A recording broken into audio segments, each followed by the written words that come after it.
kalingkod, mga ka-Realm Craft, oras pa natin po ay 5 minuto bago sumapit ang alas 7 ng umaga. Meron po tayo makakausap po, mga ka-Realm Craft.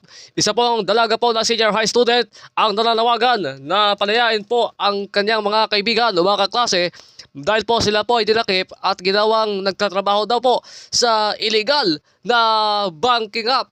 Nangi-scam daw sila. Nako, sino nga ba ito? Nasa linya pa natin po mga ka-Realm Craft, si Christina. Hindi po niya tunay na pangalan. Magandang araw po. Magandang araw po. Okay, Neneng Christina, bakit po kayo nananawagan? Bakit po kayo nandito po sa ating himpilang DCCN? Nananawagan po ako ng tulong po lingkod at sa lahat po ng mga nandito po sa inyong istasyon po na EZCN. Okay, at taga saan po kayo? Ako po ay taga Las Piñas po. Okay po, Neneng, ano po ang nais niyong ipanawagan po sa ating istasyon? Nananawagan po ako ng tulong sa mga kaibigan ko po.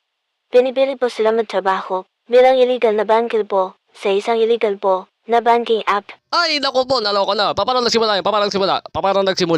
Pinipilit yung mga kaibigan mo, lalo ka na magtrabaho o mang-scam ng tao. Paano nagsimula? Noong 2023 po, may dumating po sa amin na lalaki po. Iniimbitahan daw po kami sa isang field trip.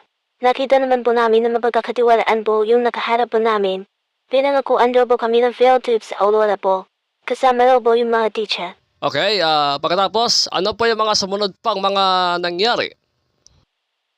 Noong November po, naganap na po yung field trip. Pero yung mga teacher daw po, inihiwalay sa isang bus.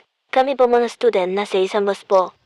Tapos? Nung umaandar na po kami pansin po na iba po yung ruta. Tapos ilang sandali lang po, naglabas po silang lahat ng baril. At sinabihin po kaming hold daw po kaming maingay. Patay, naloko na. Takot na takot to kaming lahat noon. Nang mapansin po na iba yung ruta, saan po kayong lahat na dinala? Dinala po kami sa isang abandonadong building sa Santa Maria po sa Bulacan. Tapos itinali po kaming lahat. Pagkaraan po nung dinala po kami sa isang office po, maraming laptop. Nako, naloko na. Ito talaga mga kawatan na ito, naloko na. Okay, ilang taon po nila kayo binihag? Mga 3 years po. Yung sinapit po namin doon, hindi po naging maganda. Inapakain po kami ng kung ano-ano, yung mga tira-tira po, saka mga panis po. Grabe na naman talaga grabe talaga. Okay, ano po yung ginawa nyo para makatakas po doon sa lugar? Nung tulog po yung mga bantay, ginising ko po yung ilang mga kasamahan ko, then sabay-sabay po kaming tumakas. Pero ako lang po ang nakatakas binihib po yung mga classmates ko po. May sinabi rin po sila sa akin na kapag nagsalita daw po ako, pasasabugin daw po yung pamilya ko. Ay, grabe na naman yan. Nako, ngayon, Neneng, Christina, saan po kayo ngayon? Pupunta po namin kayo ng Realm Craft Radio Team. Nandito po ako sa may tiyahin ko po sa lamesa dito po sa QC.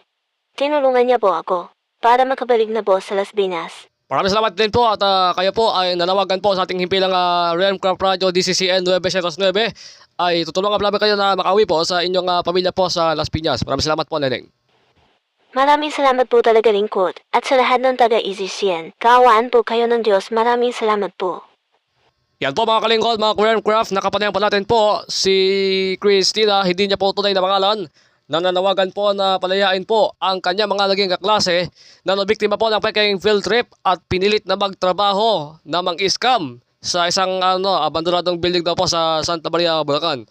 Samantala po, susunod na po ang Realm Craft Radio Balita sa umaga. Oras po 2 minuto lang po bago mag alas 7 ng umaga. Ang oras na